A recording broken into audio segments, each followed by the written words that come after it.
भानगढ़ किला जो देखने में जितना शानदार है, उसका अतीत उतना ही भयानक है।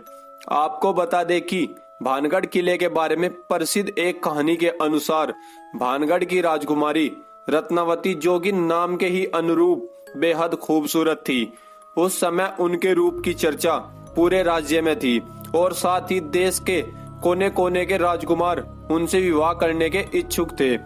उस समय उनकी उम्र महज 18 वर्ष ही थी और उनका यौवन उनके रूप में और निखार ला चुका था। उस समय कई राज्यों से उनके लिए विवाह के प्रस्ताव आ रहे थे। उसी दौरान वो एक बार किले से अपनी सखियों के साथ बाजार में निकलती है। राजकुमारी रत्नावती एक इत्र की दुकान पर पहुंचती है और वो इत्रों को हाथों में लेकर उसकी खुशबू ले रही थी। उसी समय उस दुकान से कुछ ही दूरी पर एक सिंघिया नाम का व्यक्ति खड़ा होकर उन्हें बहुत ही गौर से देख रहा था। सिंघिया उसी राज्य में रहता था और वो काले जादू का महारथी था। ऐसा बताया जाता है कि वो राजकुमारी के रूप का दीवाना था और उनसे प्रगाढ़ प्रेम करता था। वो किसी भी तरह राजकुमारी को हासिल करना चाहता था, इसलिए उसने उस दुकान के पास आकर एक इत्र के बोतल, जिसे रानी पसंद कर रही थी, उसने उस बोतल पर काला जादू कर दिया जो राजकुमारी के वशीकरण के लिए किया था। राजकुमारी रत्नावती ने उस इत्र के बोतल को उठाया, लेकिन उसे वहीं पास के एक पत्थर पर पटक दिया। पत्थर पर पटकते ही वो बोतल टूट गया और सारा इत्र उस पत्थर पर बिखर गया। इसके बाद से ही वो पत्थर फिसलते हुए उस तांत्रिक सिंघिया के पीछे चल पड़ा और तांत्रिक को कुचल दिया, जिससे उसकी मौके पर ही मौत हो गई।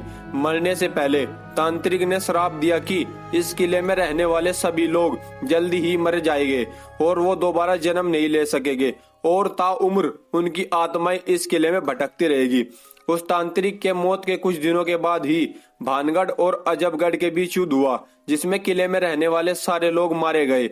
यहाँ तक कि राजकुमारी रत्नावती भी उस श्राप से नहीं बच सकी और उनकी भी मौत हो गई।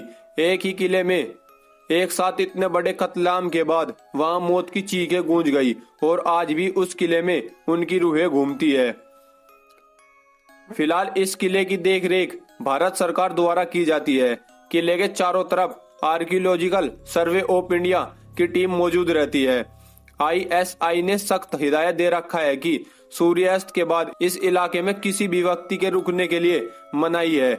इस किले में जो भी सूर्यास्त के बाद गया वो कभी भी वापस नहीं आया। कई बार लोगों को रूहों ने परेशान किया और कुछ लोगों को अपने जान से हाथ धोना पड़ा है।